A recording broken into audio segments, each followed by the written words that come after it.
Didik TV KPM. Anda sedang menonton slot menengah atas di saluran Didik TV KPM. Kita sedang membincangkan topik radikal bebas dan bahan antioksidan bersama-sama Cikgu Roslan. Cikgu, sekarang saya pasti murid-murid nak tahu apa tindakan bahan antioksidan ini terhadap radikal bebas. Okey, terima kasih Nisa. Sama-sama. So kita tengok apakah tindakan bahan antioksidan ini terhadap radikal bebas ya. Okey, tindakan bahan antioksidan terhadap radikal bebas. Okey, bahan antioksidan ni seperti buah-buahan yang sayur ada di depan kita sekarang. Ya, betul.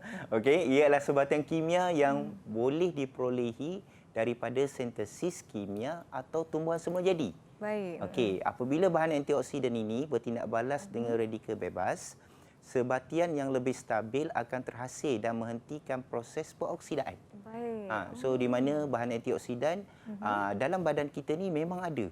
Sedia ada, memang ada. Kita dilahirkan memang bersama-sama dengan bahan antioksidan. Tetapi apabila umur kita meningkat, murid-murid kat sini boleh boleh fokuskan bahawa bahan antioksidan memang ada di dalam badan kita. Cuma apabila umur kita meningkat daripada kanak-kanak pada dewasa, bahan antioksidan ini akan semakin lama berkurangan. Pada masa yang sama, apabila dia berkurang, metabolisme badan kita pun akan berkurang. Baik. Disebabkan oleh tindakan radikal bebas. Okey, bagaimanakah kita nak menambahkan balik bahan antioksidan ini dalam badan kita? Okey, apa yang kita boleh buat adalah kita nak menghentikan proses pengoksidan tersebut. Baik. Dengan kita menambahkan makanan yang mengandungi bahan antioksidan. Baik. Kita ada 5 kumpulan bahan makanan yang mengandungi antioksidan seperti beta-karotina, vitamin C, lycopene, lutein dan vitamin E. Okey. Dan pada masa yang sama juga kita tahu bahawa faktor yang mempengaruhi peroksidan makanan ini adalah berlaku apabila terdedah pada udara. Contohnya kita pada satu masa mengalami proses daripada kanak-kanak, remaja, dewasa. Okey, kita memang terdedah kehidupan terdedah pada udara. Betul. Di sekeliling udara kita ini ada mengandungi radikal bebas. Okey, di mana dia akan menyebabkan proses tersebut kehilangan bahan antioksidan dalam badan kita. Akibat daripada radikal bebas. Radikal bebas, baik. Daripada awal tadi pun kita dah tahu bahawa radikal bebas ini ada beberapa faktor lain yang mempengaruhinya, iaitu faktor dalaman, faktor luaran, okey, dan memberikan kesan jangka panjang kepada DNA kita. Betul. Iaitu genetik kita. Okey. Dan kita ada tahu penyakit-penyakit kan cikgu kan? Yes, boleh menyebabkan penyakit.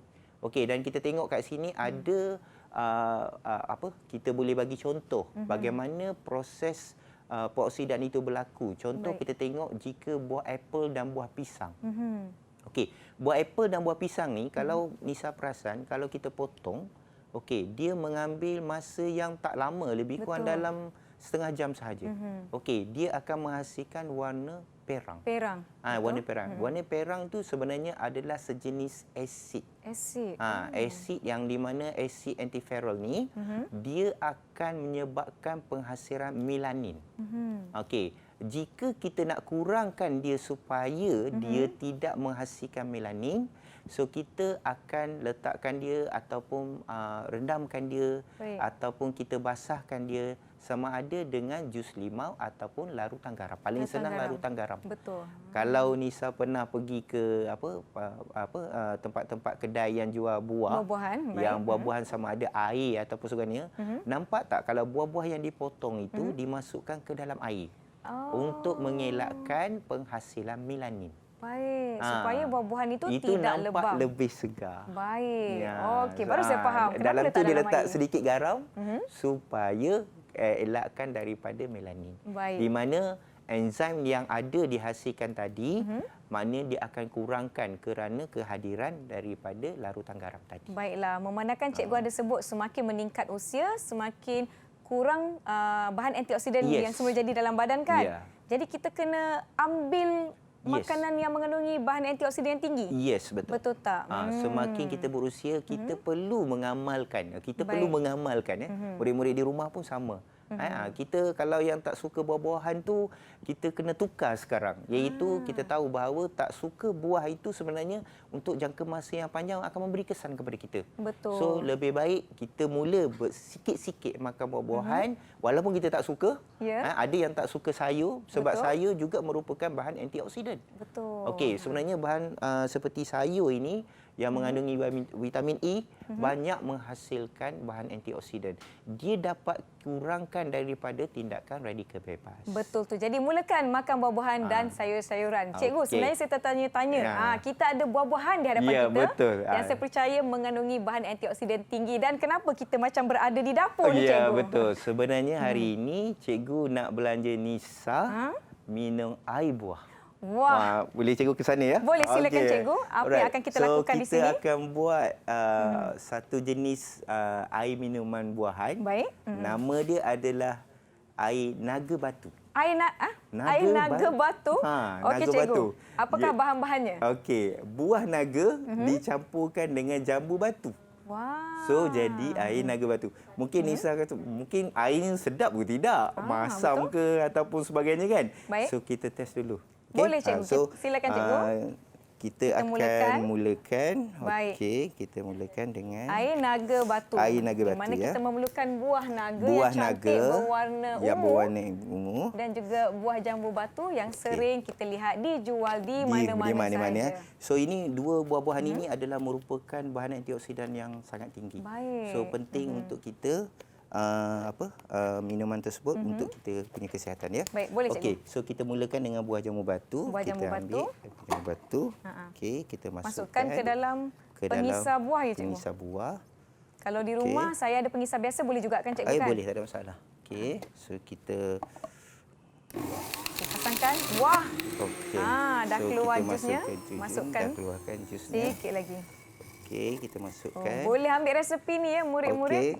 Okeylah, cikgu. Sambil-sambil kita nak buat air ni, buat minum-minum petang kan, cikgu kan? Mungkin cikgu boleh kongsikan sambil-sambil buat air ni, apakah rumusan terhadap topik yang telah kita bincangkan sepanjang hari ini? Rumusan apa yang kita belajar hari ini, kita perlu mengambil bahan antioksidan. Baik. Untuk tubuh badan kita. Okey, so saya masukkan ke dalam ni. Baik. Okay, so kita teruskan. Silakan, cikgu. Alright. So kita perlu mengambil bahan antioksidan untuk kesihatan kita. Supaya satu masa nanti kita rasakan bahawa bahan antioksidan ini sangat membantu kita untuk mengekalkan kesihatan. Tumpah sedikit. Baik. Baik. Bahan antioksidan begitu tinggi ya? Ya, memang. Sampai tahu tumpah dah.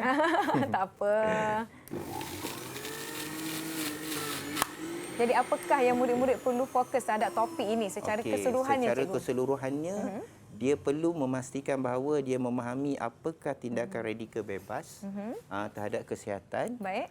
Di mana dia perlu mengambil bahan antioksidan tadi supaya bahan tersebut tadi dapat mengekalkan kesihatannya. Baik, okey. Jadi murid-murid perlu ingatlah tadi ya. Apa itu bahan radikal, apa yang kita belajar tadi, cikgu? Bahan antioksidan, kesan-kesan dan sebagainya. Saya bantu ya, letak tisu. Baik. Wah. Okey. Cikgu, secara keseluruhannya, saya sebagai murid cikgu hari ini, bagaimanakah prestasi saya? Okey, prestasi hari ini sangat membanggakan. Wah. Dan tahniah kepada Nisa hari ini dapat mempelajari apakah maksud radikal bebas. Radikal bebas. Mengetahui apakah kategori bahan antioksidan dan mengetahui apakah kepentingannya kepada tubuh badan kita. Baik. Okey, so saya buat sekali lagi. Boleh. Dekatkan sikit, cikgu. Bekas jusnya. Bekasnya tak nampak di belakang. Tak apa, cikgu, saya bantu sikit, cikgu. Okey. Okey, baik. Okey.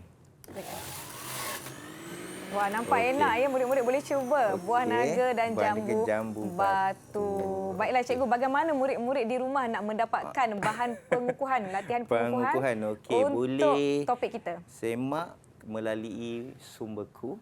Okey, boleh dapatkan semua maklumat tersebut iaitu bahan KPM Perkasaku dalam http. Baik. Okey, sumberku.moi.dl.edu.my. Baiklah. Okey, semuanya terkandung di situ dan insya-Allah kalau kita memahami untuk diri kita, satu masa dia menjamin kesihatan kita untuk jangka masa yang panjang. Baiklah, terima kasih banyak-banyak saya ucapkan kepada Cikgu Ahmad Roslan dari Sekolah Menengah Kebangsaan Seksyen 18 Shah Alam di atas topik kita hari ini, radikal bebas dan bahan antioksidan. Jangan lupa ke pautan sumberku yang terpapar di kaca televisyen masing-masing untuk latihan pengukuhan.